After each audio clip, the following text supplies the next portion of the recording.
So what is a nice guy? I mean,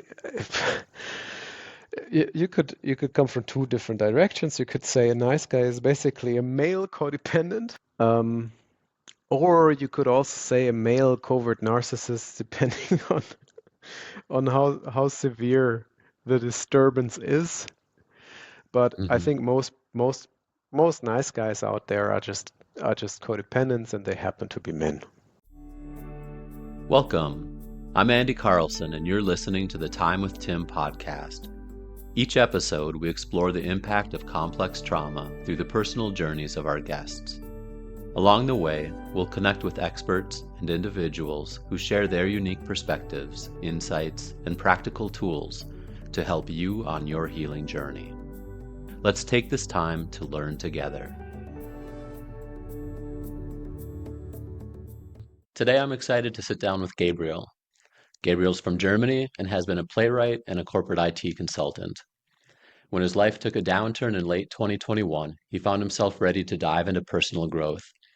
That's when he discovered Tim Fletcher's work and went through the LIFT program, followed by the Compass coach and facilitator training. He describes himself as a recovering nice guy and has spent much of his life seeking the deeper meaning of things. He's currently training in the neuroaffective relational model, NARM, as he continues his path towards becoming a therapist. And together we'll take a look at that healing model in an upcoming episode. Today we'll dive into Gabriel's story, his childhood, self-improvement journey, relationships, finding Tim Fletcher's work, and the healing he's experienced along the way. I think I mentioned this to you earlier, but I wanted to say it again. So there's a group that I had facilitated that really shared with me that they really enjoy you. They appreciate your facilitation because of the humor and the laughter that you bring in. And so I was wondering if you could share something that recently brought you joy or laughter. Oh, yeah, I can. But it's this silent kind of joy that I Mm. enjoyed yesterday. So I'm on the Canary Islands right now. So this way is the mountain and this way is the ocean. So I decided to go this way yesterday, just out of the door, uphill. And I found myself in a semi a forest, and the other half was like meadows with like blossoming spring flowers. And uh, Mm. and I walked just straight through there and right up to a canyon. So I was like, here was a forest. I was sitting on a meadow, looking into the abyss, and on the other side of the canyon there was this huge pine forest. And if I turned a little bit, I could see the ocean even. So it was really like, this is the piece of the cake. This is exactly where to be Mm. today. And I really enjoyed that, and I enjoyed um, going for hikes a lot now. And then around 2 or 3 p.m., sit down somewhere and take a nap. I'm just a Mm. tourist who walks in there and hopes to find some beauty. That's what I'm doing. And yeah, that was very enjoyable. I found some joy. Since we're a community that's focused on healing from complex trauma, we're usually not afraid to dive into the deep end of vulnerability. And so, one of the earlier questions I'd like to ask you here is what's a recent vulnerability that you've been feeling or working with today or in the past few days? And since I'm springing this on you, I can go first. Uh, and I like, so this morning I woke up with a lot of kind of what felt like some sadness or grief, but also a lot more anxiety than normal. And I wasn't totally sure like why. And then I thought about last last evening, I'm not sure if you're familiar with Betty Martin's work and receiving and giving, but it's kind of like this simple, intimate like boundary practice where you do this game where you're literally just like touching somebody's hand for 3 minutes, and there's like a giver and a receiver.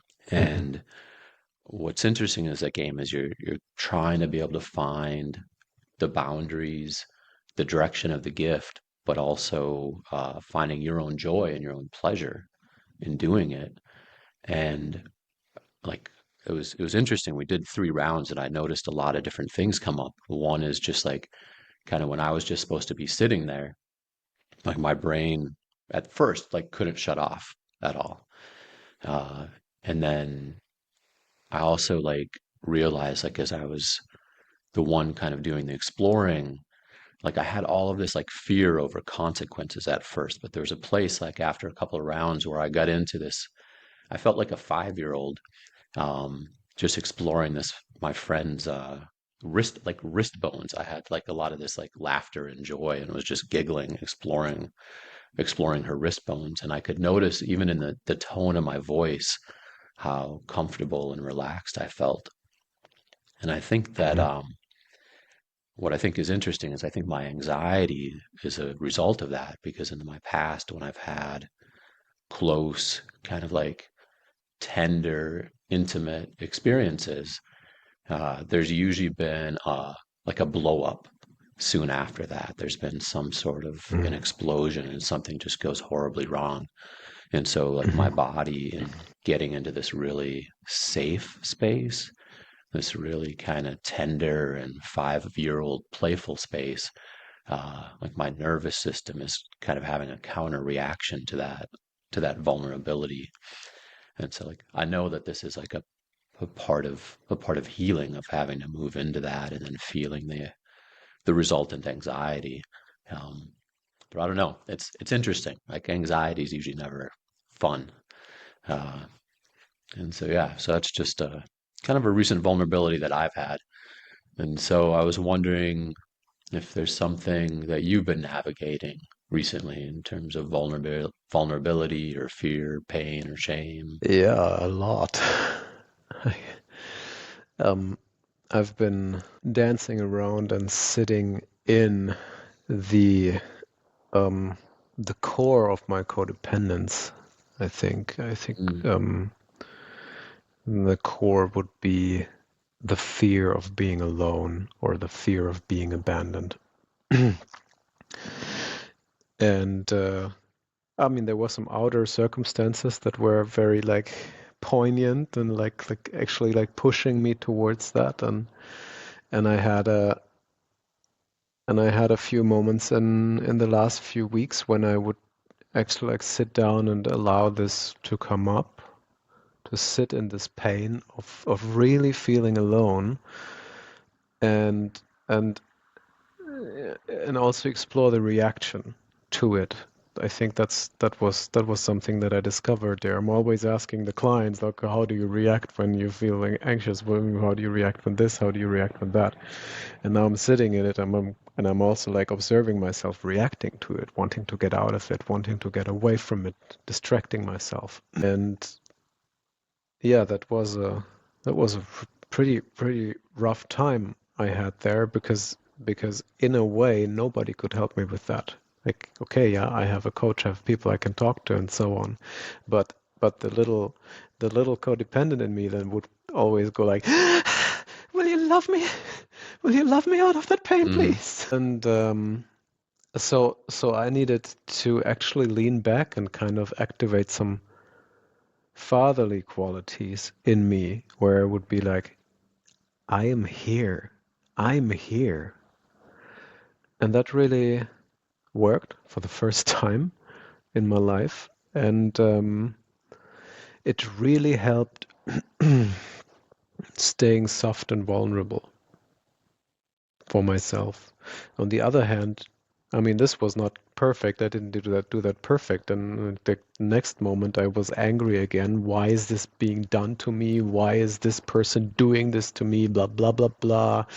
Revenge. And then I could like bring myself back and be like, "Hey, I'm here.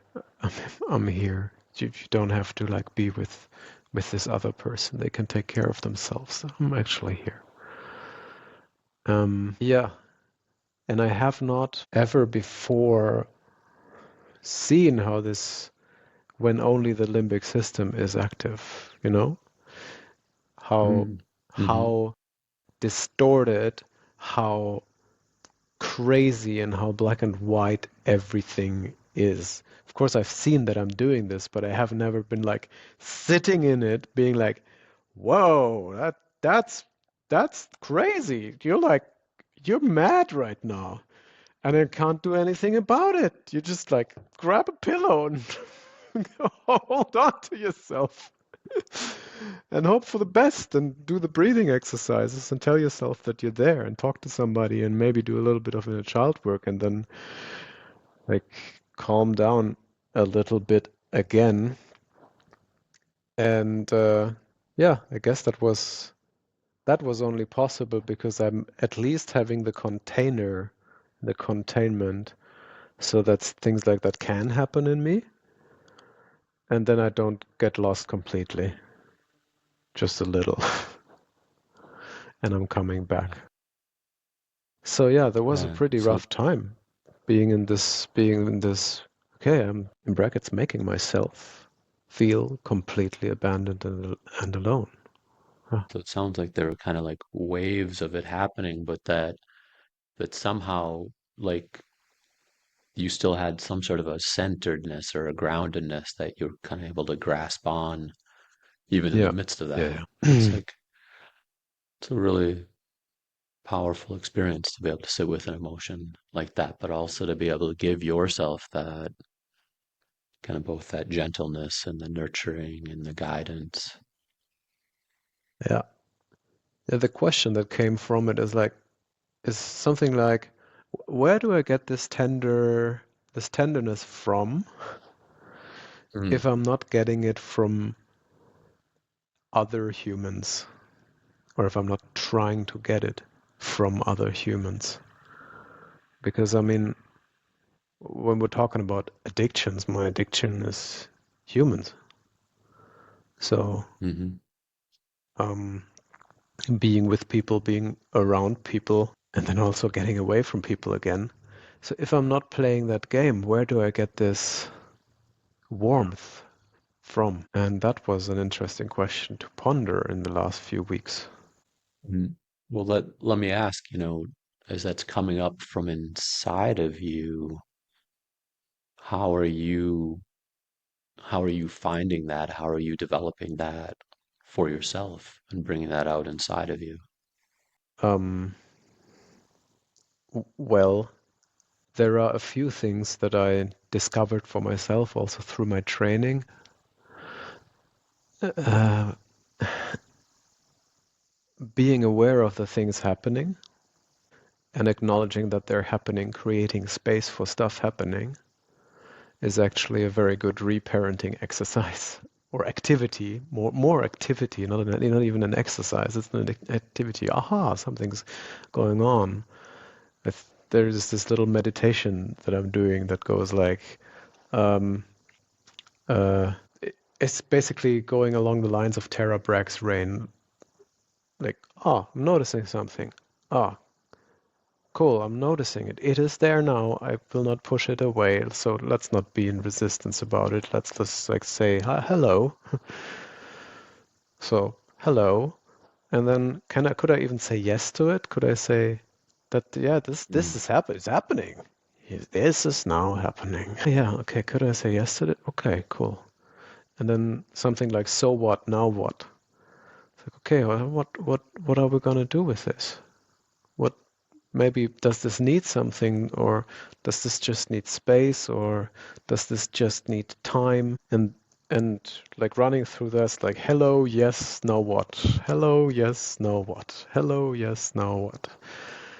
Um, that is actually how I'm meeting myself. And I had always thought that it would be that more would be necessary to be close to myself, you know? But that this kind of an activity is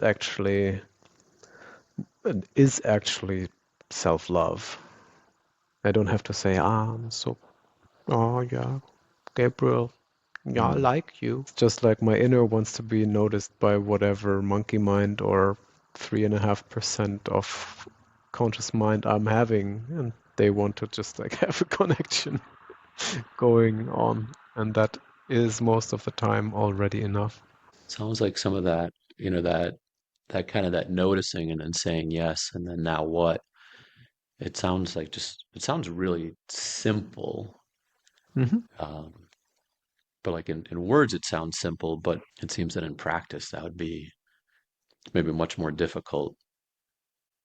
Yeah, I mean, there are some more rules. Story is not allowed. Mm. So it Mm, can be thoughts, of course, snippets of story, but or even beliefs or whatnot.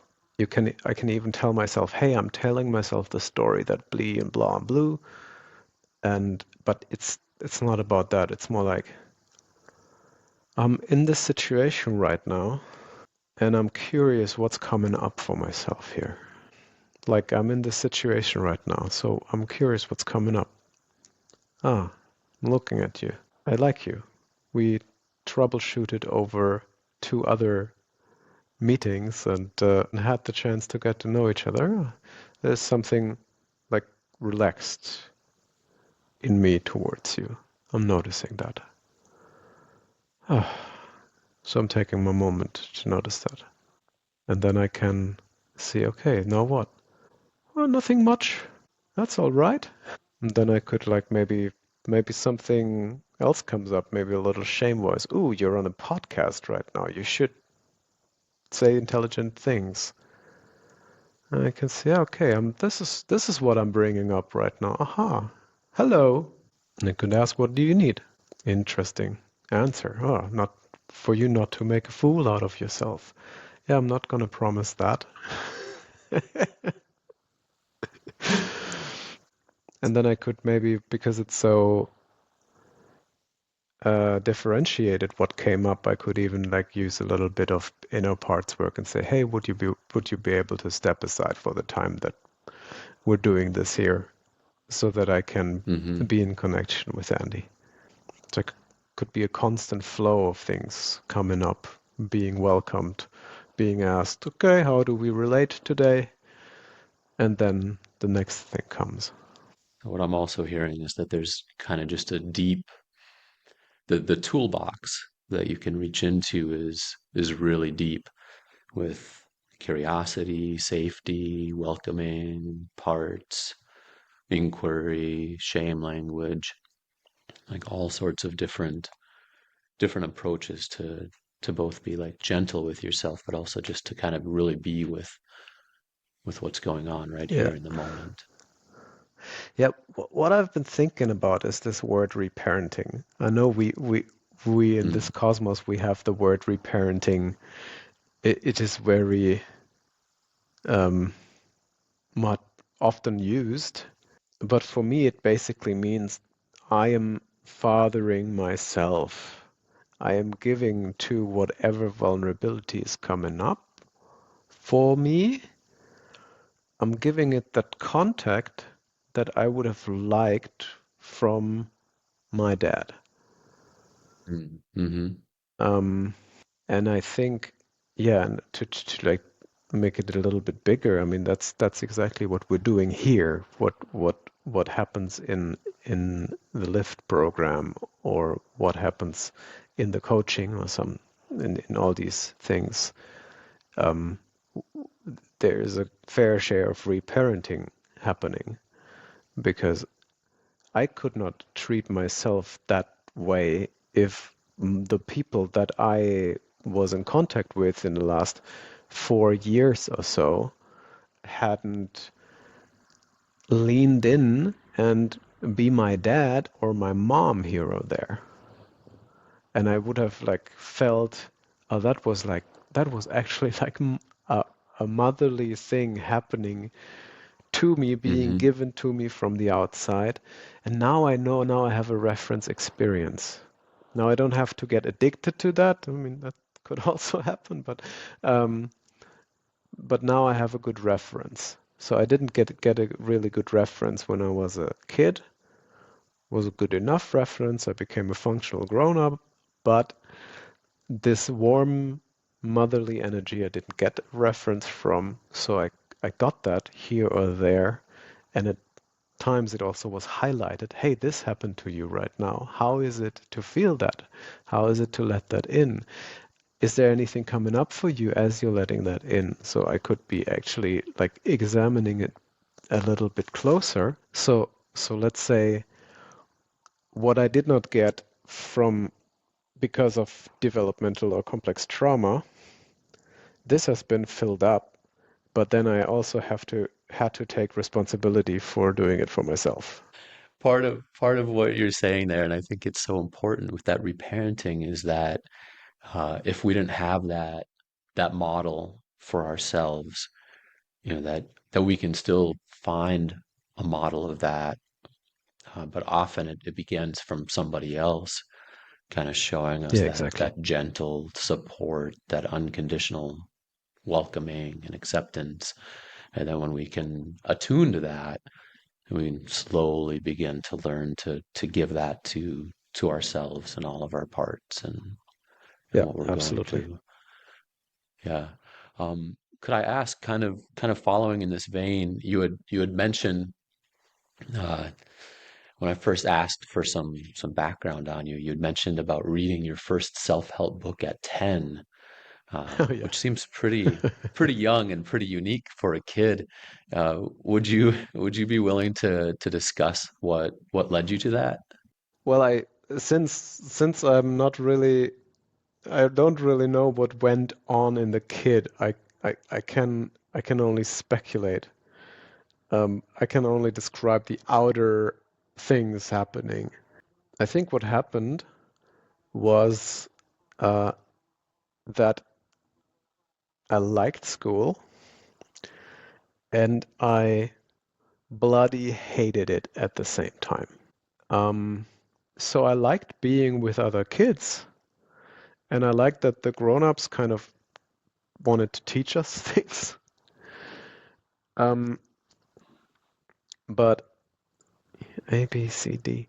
Then I got my first D in maths, and a teacher bullied me. And I think my reaction was, I gotta get better. And it didn't seem that my idea was I gotta get better at math. My reaction was I gotta get better at stuff in general. I gotta get better. This Mm, self-help book was about learning. One of our like we had this learning and self-help guru lady. Her name is Vera F. Birkenbiel, and she brought a lot of like neuroscience stuff back from America and made programs in German. And I got her book um, that was actually written in a very simple way with a lot of pictures and this and that. So I, I tried to I tried to figure out how to learn in a brain-friendly way. Brain-friendly is the word that she coined. And and I think that the impulse that it was I just gotta get better at it all. I just gotta get better at it all. And I it would be we could also expand it like that, but I don't have siblings. So I had a lot of time on my hand. Um, because I had one best friend and then two more friends, but I wouldn't like play with them every day. So I had time to be alone at home, feel alone, and do something. Is that kind of is that feeling, that need to get better, is that something that has kind of stayed with you as an undercurrent throughout your life, or is this something that has Yeah. has come in, has gone out? Yeah, it has been something that is very normal for me to be seeking. I call it seeking, being a seeker. Hmm. And I would also say that it's a very normal thing for a portion of German people to look into the world and ask themselves, okay, that's it now? Is that what it's about? Because that's quite strange. That's a little boring. That's a little I don't know, dull, gray, not interesting. it could be the complex trauma people of Germany, but I think it's also something that is very unique to Germany or to the German speaking realm. I haven't seen it so much in the countries around Germany in Europe. It's very like German has a very big self-help scene, a very big we want to get better, we want to do more, whatever kind of scene. Very big scene where you go on weekend seminars and reflect upon yourself or learn something new. There is a school, something like a community college in almost every town, also the smaller towns. So we have a lot of possibility to accumulate more knowledge and seek more. And I think I'm one of those people. I'm just one of those people who are like very, very curious, but I also have the question, was this it? Like Mm. I go through school, then I study, and then I do a job, and then I start a family, and that was it. I always thought that was a little bit strange, and I never had the answer, so I kept on seeking, and I tried to look under many stones. Yeah. How, so to that question of is this it? Where, where are you on that journey? That's a good question. Been asking myself. I'm purposely like, I've been asking myself that I this feel that was a morning. little bit I feel it was a little unfair, but I'm, I'm just gonna throw that out there. Come on, put your axe on the map. Yeah. Where am I at with the question? Is it? Um, oh God, I don't have a good answer for you. I could just like I could be a little bit intellectual right now and say, let's pick that sentence apart. Is this it? So what's the it that I'm asking for? What's this it? Is that it life? Is that it a successful life or a satisfactory life or a life where I'm content? Um, I'm seeing right now I'm seeing right now that it's a little bit like that. Pooh. Because I don't want to tell a story of redemption. That's what I like. That was one of my things when Mm, I thought about the podcast today. hmm. I really didn't feel like telling a hero's story where it's like, okay, and I came back from the Shadowlands with the elixir, and now I'm like spreading it all over the normal people. It's like, nah, probably not. I'm I think I'm way more okay with the fact that um, that life is an ongoing, fluent process, and if I try to nail it down, uh, I will ultimately make myself unhappy. Um, so it's more like aha, it's just more it got more principle based. Aha, curiosity is good. Aha, that's good. Like put that in the shelf, like where you can reach it.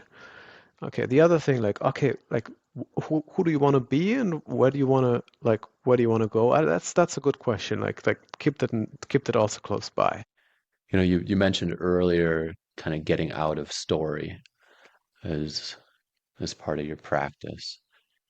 And I feel that a lot of times when we kind of go into a story or we go into like a fantasy or expectation or, you know, something that can be created in the mind, and then we'll compare it to reality and feel disappointment, you know, in a way that it's not it's not that like reality itself is the disappointment.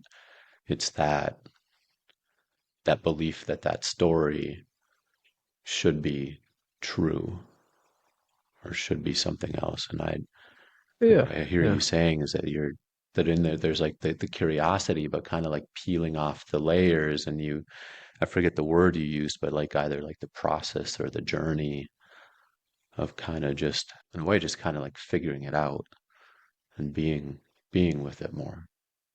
Yeah.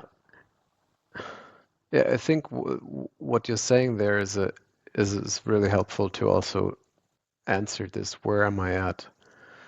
Um, I'm not yet out of the woods measuring myself against an ideal, but I'm also seeing what kind of steps I made in the last 20 years or something, and what kind of mistakes I needed to make to understand more about how my life works. And I can, if I measure backwards, I can see that I have not been decaying.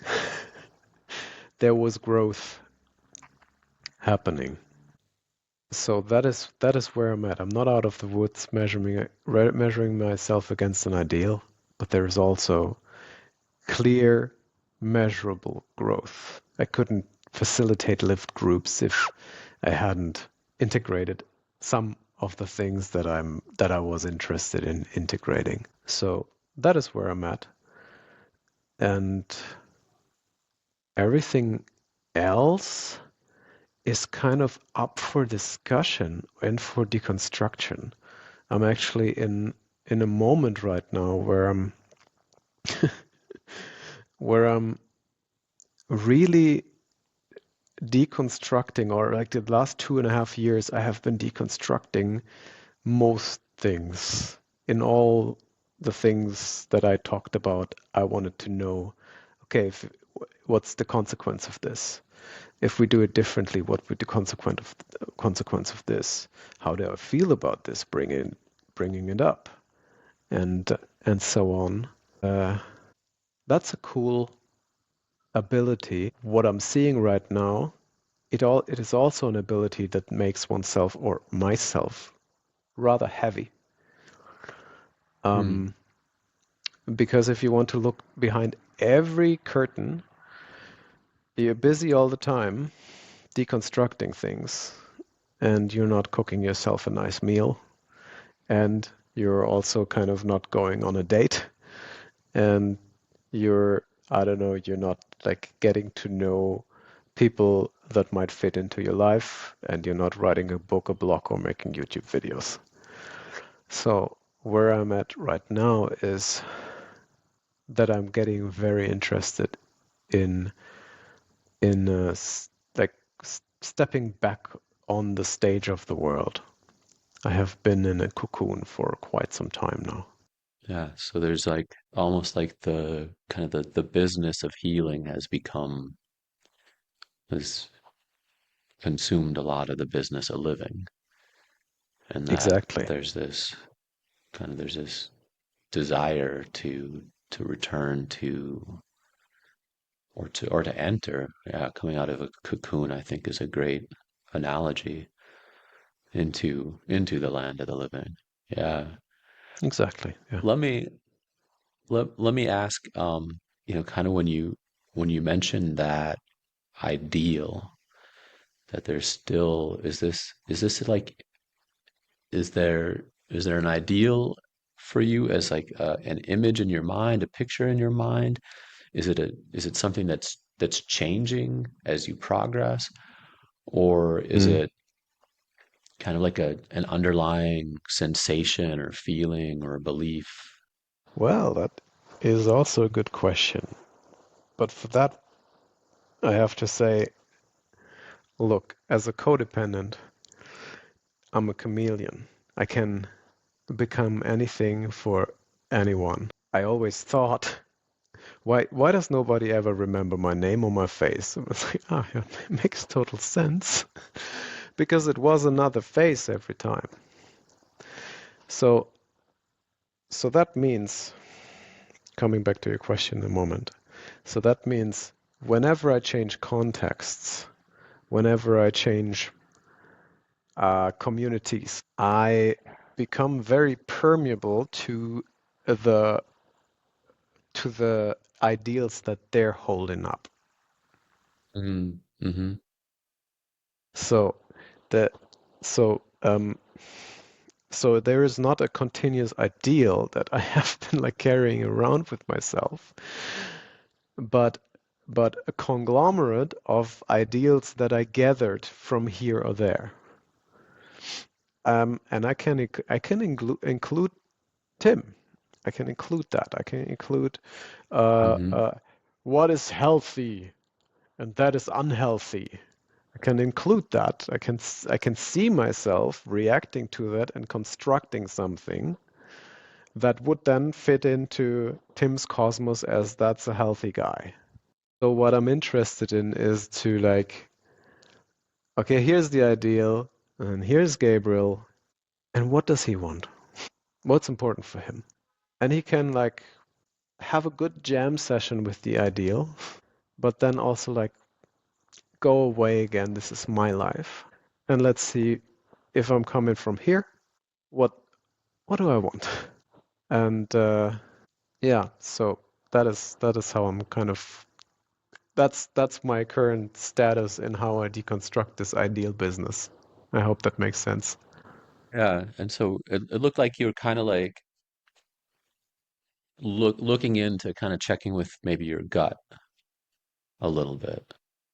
Was that what Yeah, you in my heart were referencing with the and your heart? Yeah. and my heart and um yeah, everything beyond addiction. Let's call it like let's call it what it is.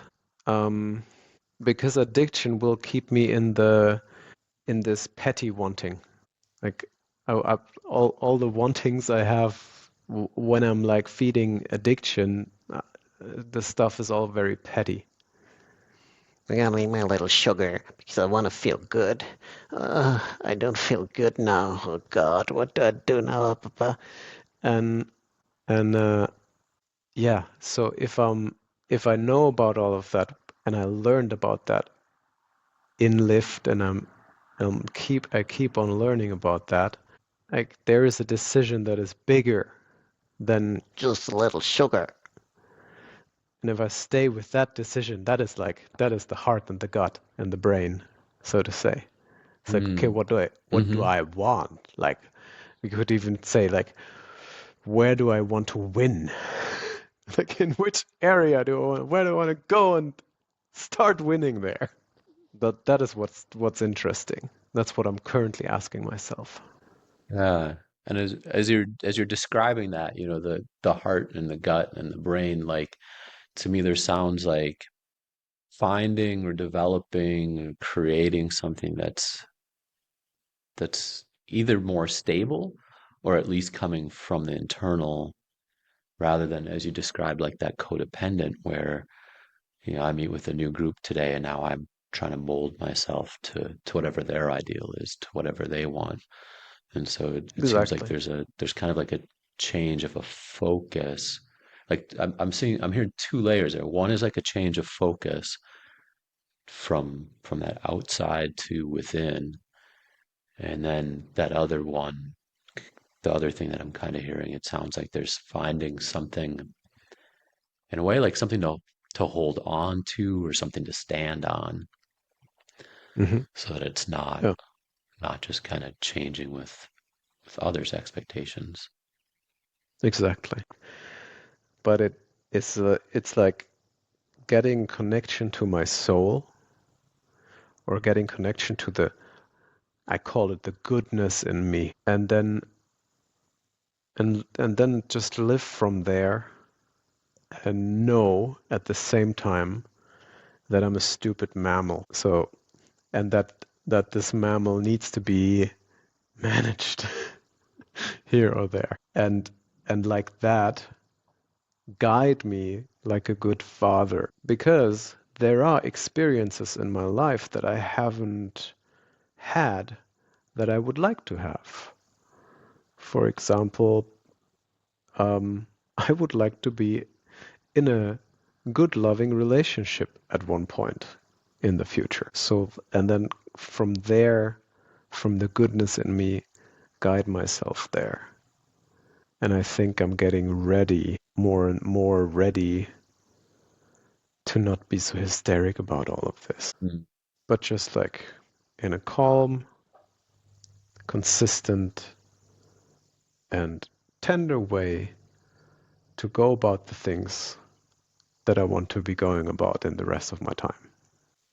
Sounds, like you're for that relationship, finding a place where you're loving yourself differently, that you're loving yourself in a healthier way, and then choosing then to enter into a relationship and being in a loving relationship from that standpoint. Can I take a little detour here? What does it mean to you to be like a recovering nice guy? Like how are you shifting that pattern in your life? What is a Yeah. nice guy basically, and how does a nice guy change? So what is a nice guy? I mean, you could come from two different directions. You could say a nice guy is basically a male codependent, or you could also say a male covert narcissist, depending on how severe the disturbance is. But I Mm-hmm. think most nice guys out there are just codependents, and they happen to be men. And so, what is a nice guy in a nutshell? A nice guy grew up uh, mostly with his mom, with his dad, not in the picture or not much in the picture. Could be that the parents were divorced, could be that dad was working a lot. So, so the little boy's focus was mostly on the woman in the house, and she taught him how to relate to life, how to do things.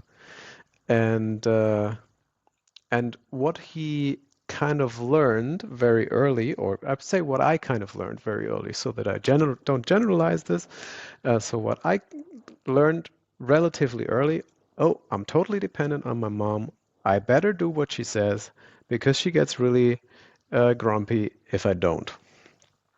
Then, so this is the basis. Then I figured out if I'm friendly and I'm cute, I get from other moms, I get attention and sweets. Mm. So you cannot imagine how big of a drama it was when I noticed, like turning from 8 to 9, that my whole little body changed from cute to not cute anymore. It's like I noticed that. I noticed the reactions. I noticed that there was something happening. So what did I do? I turned on the intellectual engine. So then I was somebody who learned, okay, you got to please women. You got to be cute if possible. If not, you got to be smart. So made me a very gentle person to be around.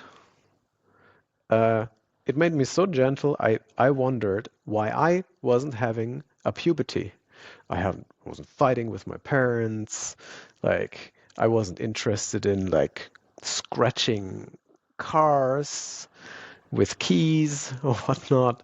Like, it was all very like I guess the English word is vanilla. Everything was vanilla Mm-hmm. or stracciatella.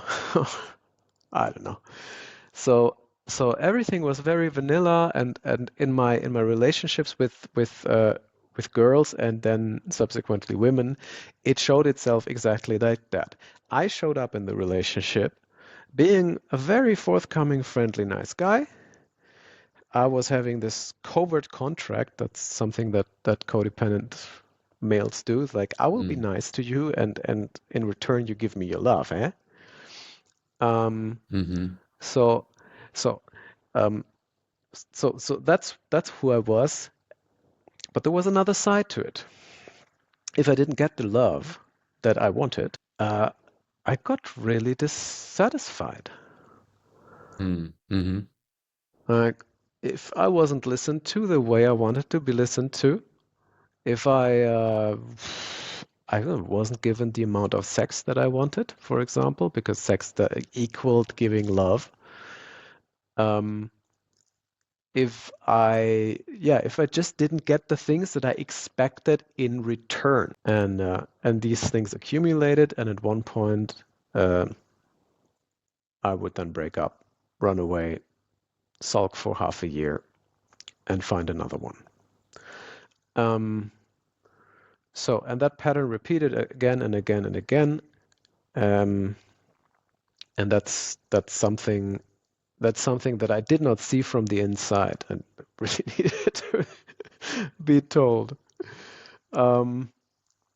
So that basically is the nice guy behavior I want coming into a relationship. And I'm trying to trade my niceness, my leaning into this for a little bit of love, crumbs of love. I would take crumbs. And that makes me, the nice guy, very resentful towards relationship partners, women in my case.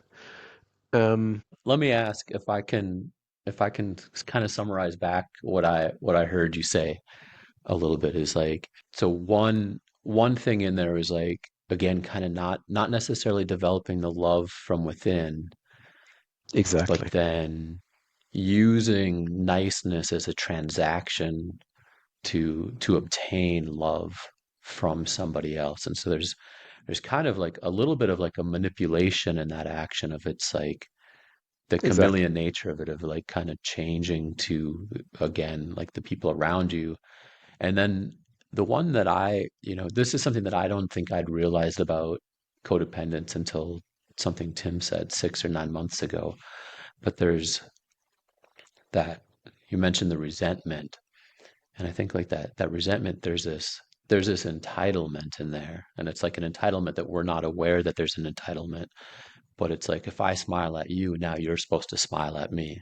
If I do this for you, now you're supposed to do this for me. And that it's like, yeah, instead of kind of supporting ourselves or supporting, giving something unconditionally, there's very much a condition attached to that, Exactly. kind of that attention or that the love or what's being given. Yeah, and that is incredibly, how to say that? I mean, that's a maze Hmm. or a labyrinth, or to find your way through that, and it permeates everything. I can see it everywhere, Hmm. and I can, if even if I try to like have good boundaries, do my own thing, not show up for the other so much, but show up for myself more. Hmm. It's still there. Then I'm showing up for myself so the other sees that I'm showing up for myself so they can relax because I'm not doing the codependent thing anymore, so they love me more. Mm. My brain is stuck on that for a second. That there's like, um, I'm trying to untangle that.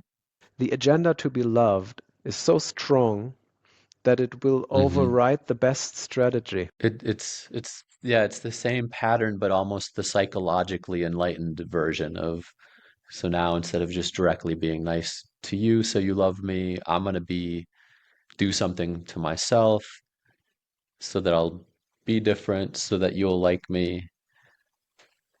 Can I ask, I always make a distinction between, when I think about nice, I relate it to like kind of codependence as well.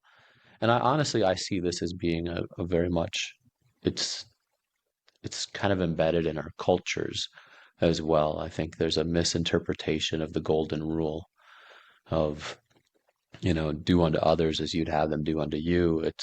Du It meinst den turns that into a kategorischen Imperativ. transaction. Hmm. Ja, no. Instead of like just really learning to love yourself. And then out of that love for yourself, you'll be able to act with kindness towards others or set boundaries with them as need be. Yeah. Sorry, I kind of Well, asked you the yeah. question, and I gave a little bit of my own. Um, No, I mean, that's fine. Exactly that. The golden rule is a little bit twisted. I do the giving because the golden rule says so, because you're a good human then, and good humans should be loved back. mhm. Yeah, which I kind of like. I prefer the an alternate variation of it if it's that, love thy neighbor as thyself. which again, I think people interpret in a way where you look at the first word first, which is the neighbor, but then there's a truth in there of that we can't love others. We can only love others as much as we love ourselves, is I Exactly. guess my interpretation of that. And that circles back to what we talked about before. If you do not know how to love yourself, where do you go and learn that? Your parents didn't learn it. They didn't go to parent university. Mm-hmm. So where do you go to learn that? Making interesting connections here right now. So I was talking about this seeking movement that the Germans have. Mm-hmm. So we all know that Germany made loads of atrocities. World War II, the Holocaust, and there was a lot of blame on Germans, put on Germans then after, and the shame that came with that was never looked at. It was never like processed in a, let's Mm. call it, therapeutic kind of way. So these war children got children, and the war makes you empty inside. Let's put it like that for simplicity. So empty people got people to teach them about life, and they were empty, and they taught them to be empty. They weren't even not only empty, they got really annoyed when these kids had needs, like basic developmental needs. So another generation grew up super empty. All the traditions, all the ways that it has been done before was basically like all of that was bad because that was Nazi Germany. So empty people made empty people. Emma and I'm like, we're like fourth, fifth generation after this now. So I'm third Mm-hmm. generation after this. And it's a bunch of people who just have no clue how to love themselves. There's the So generational trauma of the shame. exactly. And now the question is like, what do you do then? What do you what to do about that? And I think you can only like maybe you can find it in spirituality, but since this all is about basic mammal needs and basic human development, it's probably can only be gotten from other people who know a little bit more. Yeah.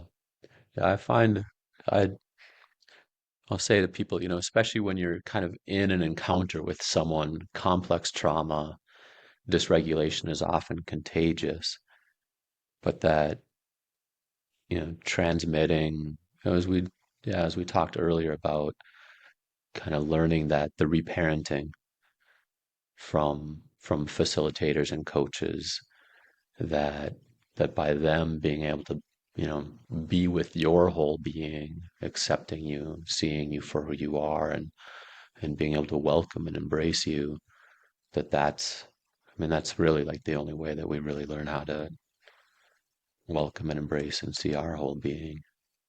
Yeah, exactly. And if if it hadn't been for the people that helped me with that, me talking to them and they're like, wow, you're putting yourself through the meat grinder right now. Do you notice? No, I don't. Yeah, well, but I do. And I'm telling you, you're putting yourself through the meat grinder. How is that? Now that we have like put it on the table. Exhausting. Exactly. It's exhausting. And then just leaving that there and say, okay, let's stay with that for a moment. You're doing something that's really exhausting. How is it to notice that? And then and all the clients usually start shaming themselves for doing something exhausting to them. And then we go notice that. Mm-hmm. And then we're back at my two things on the shelf, that curiosity, noticing, acknowledging, and asking myself, where do I want to go from here? It's a very helpful thing. And then in being in contact with somebody else who's like, I'm at your side right now. I'm not just running you through that format, but I'm actually here with you. And I know this is hard. Mm. That is, I guess, how I learned that is love. Yeah. It's, there's a like a new pattern that we just have to learn and just have to learn. That's not a very loving way to say it. There's a new pattern that we can learn, uh, but we get that pattern from others. And there's something in what you said that I think is a difficulty with shame and complex trauma. You mentioned kind of in the codependent, the nice about how you know you you make this change, but in the end you're still kind of doing the same transaction, but just in a different Yeah, angle. And then yeah, here there's once we notice the exhaustion of the shame, our reaction, the pattern that we're used to, we use that pattern against the pattern that we're noticing. And so I feel exhausted because of the shame. And so then I shame myself for having mm, felt that shame. Is mm, just that it's kind of that the grooves are so well worn on that's our default that we go to yeah, even when we yeah. recognize it. I mean, you could say that what you described here, this is the biggest trap in the world for us humans. Like shaming ourselves for not being optimal and then shaming ourselves for that. Like that's the curse of being aware. And I think it's also in a sense this is also an initiation. Once we have grown to a point where we are aware of all of that, it can't keep on functioning the way it has before. Mm, The moment we can say that's actually exhausting and acknowledge that something happens in us, we're not that identified with it anymore. We took a mm, little step to the side and we're looking at it and we're looking at ourselves in that same moment. That's mm. actually relationship to oneself, which is pretty cool. Yeah. Even just that awareness and kind of turning that spotlight of awareness on it starts to change it. Exactly. Could I take a little bit of a detour from this with you? I want to Absolutely. Does this detour bring us back to the original thread, or does not matter? no, a completely different thread. I wanted to ask you, you know, well, the next question is going to be about languages. And so last year, I spent 6 months at an addiction center in Costa Rica. And it was interesting as my knowledge of Spanish grew, and even working in the complex trauma, like learning different words in Spanish, uh, can change my conception of some of the words and how I thought about things in English as well. I'll just give an example, like the words trust and confidence are the same word in Spanish, confianza. And so I was able to resonate with what I felt was like a deeper meaning kind of by seeing the Latin roots of these English words as they were expressed in Spanish today. And so that's a little bit of a long lead into the question is, so, Tim's work has been translated into German. And so I think you've had a little bit of a role in that, or maybe not a little bit of a role in that, but a role in that. And so I understand that that's been deeply meaningful to you. Like, could you tell me, like, more about the power of learning complex trauma in your own language? Yeah.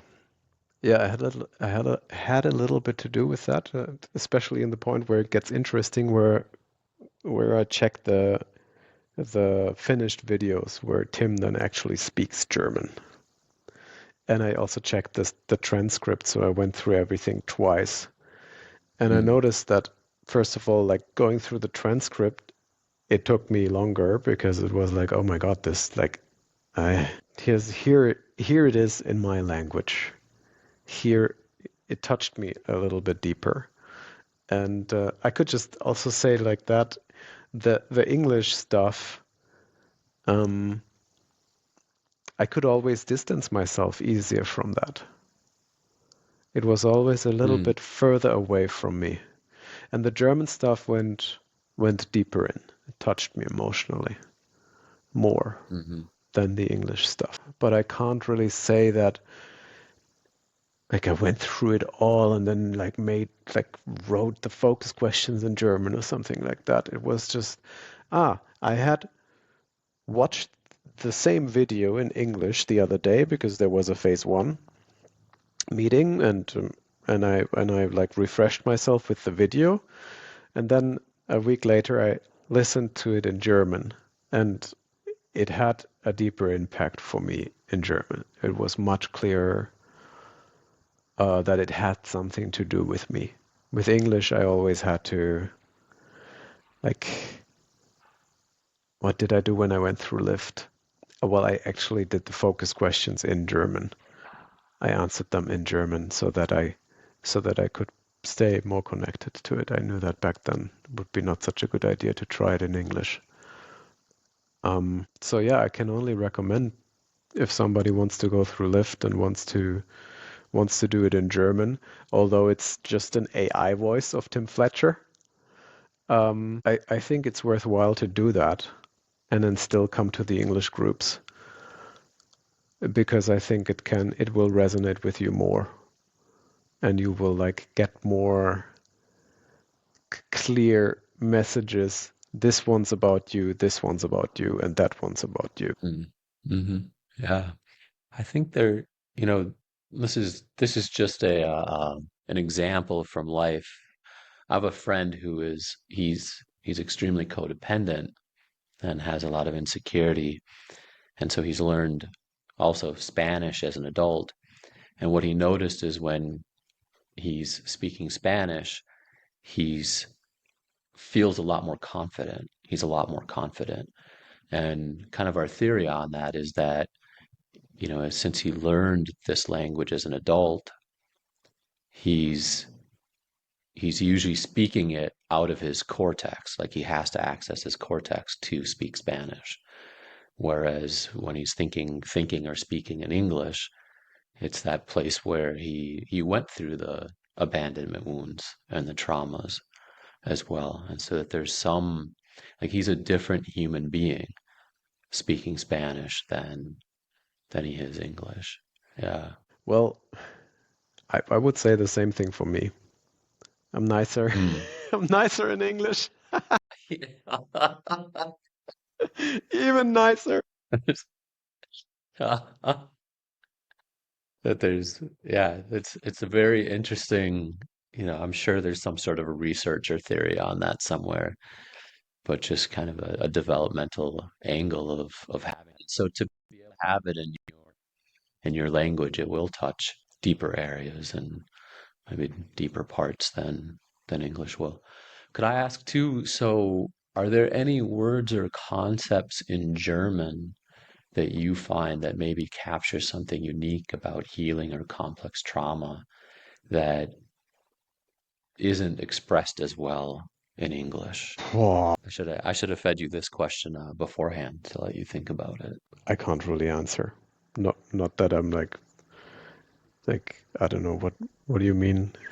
An English word like Schadenfreude, a German word that works better or doesn't exist in English. Not that I think of. I would say that Germany is behind in its recognition of trauma research and its recognition of the importance of developmental and complex trauma happening in everyone. So what I can see is that in Germany we still have. I mean, you could say it like that. I mean, there are so few therapists working for the health insurance, so it's hard to get therapy. Of course, you can do it privately, but it would be so much better if there were more therapists. However, oh man, I'm very dialectic about this. There is also something cool about Germany's resistance to trauma. because we can create a trauma culture. We can make it all about the traumatized inner child, for lack of another character to mention here, the traumatized inner child. And since Germany is so resilient and they're all in their head, they of course are not interested in this traumatized, vulnerable inner part that might want to express things that are a little bit inconvenient. So on the one hand, it would be really cool if Germany could do that. On the other hand, dropping into it too deeply and making a culture out of that, I think that is also what Germany kind of smells and doesn't want either. So, Mm-hmm. so yeah, my ideal way to introduce trauma work into Germany would be a mixture between this mechanistic way of looking at things. Tim is kind of the mechanic of complex trauma. He's like so good at like pointing out how these structures work and what the consequences are and this and that. So I think that would really help Germany. And then introducing a little bit of Germany into that trauma work, because I mean there's also the tendency to be overly soft, overly touchy-feely, overly hippie, overly like indulged with the inner child and constantly like being about that or something like that. So it would be interesting if Mm-hmm. Germany came in and also said, hey, but there is also a point where this is enough and we want to go about the things that we wanted to do. We want to like engineer an engine here. So we can have like a 5-minute check-in at the beginning of the week, how everybody's weekend was, and please be vulnerable about that, and then let's get to work again, please. So it would be really interesting if that kind of came together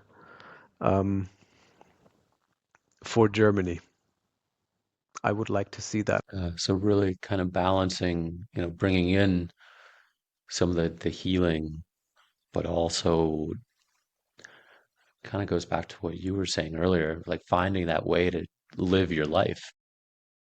Yeah, respecting where the healing is coming to. Also, just also Mm-hmm. respecting where the healing is coming to. Nobody should be forced to be healed. Mm-hmm. Well, I don't think anybody can be forced to be healed. So let me ask you, Gabriel. So I've one or two more questions for you then. And so, yeah, what I'd like to ask is if you could go back and talk to that 10-year-old version of yourself who was picking up a self-help book, what what would you say to him now? What would you say to him today? I would say, hey, come here, sit. Would you like to sit? And then like, what's important for the book, about this book for you? And I would listen to his answer. And he would probably say something like, yeah, I like to learn easier. I have a hard time learning. And then I would probably say like, hey, you know what? I still have a hard time learning. I'm your 37-year-old version. Learning from books is just not our thing. We like hearing things. We like experiencing things. I just wanted to tell you that. Does that make it easier? And then maybe also ask him a little bit, like what is he missing? And I'm also suggesting to him what he's missing. It would be, I'm missing that my mom takes me and just like goes with me somewhere and we go to the Black Forest and we go swimming and we go this and that and we just do some nice things and I just don't want to sit at home or at my friends' places all the time. I'm a little bit bored. And I could say, hey, would it could it be that you want something like a hug right now. And something like, do you want to come a little bit closer? Because you seem a little bit sad. We could sit there together and I could say, so look, I'm not going to change what's happening to you, but I can tell you that everything's turning out really well. Mm. And I know that you can't tell me right now, but I know that you're really sad because you want more life in your life. I can see that. I understand that. So how about you come along and we put a little bit of life in our lives where we can. Here, something like that. Yeah. Like really, yeah, offering him company and support. And that friendship Yeah, was really beautiful. being the father that he needs in that moment. Right. That's what I try. Mm-hmm. Yeah. Well, Gabriel, thank you for this conversation. I appreciate your openness and the way that you do bring curiosity and laughter to everything that you do. And I look forward We didn't laugh to that much. chatting with you soon. We didn't laugh that much. We didn't laugh that much. So it was low laughter hour for you. My ideal for laughter is not fulfilled. I'm gonna go and shame myself a little. We're gonna have to press. Since you're gonna have to leave soon, we're gonna press the pause, and then you get to go laugh by yourself for a while. Well, thank you, Andy, for your questions and your presence, and for your gentle summaries every time after I stopped rambling. I just want to make sure that I'm able to. I want to make sure that I caught what you said and understood what you said, and I appreciated like everywhere that we went in this, and I think we covered a lot. And so thanks for sharing your journey. And I know, I think a lot of people will connect with this. So thanks again, Gabriel. Thank you. Thank you for joining us on the Time with Tim podcast. If you'd like to share your own experiences or have questions, feel free to email us at podcasts@timfletcher.ca. Want to learn more about complex trauma?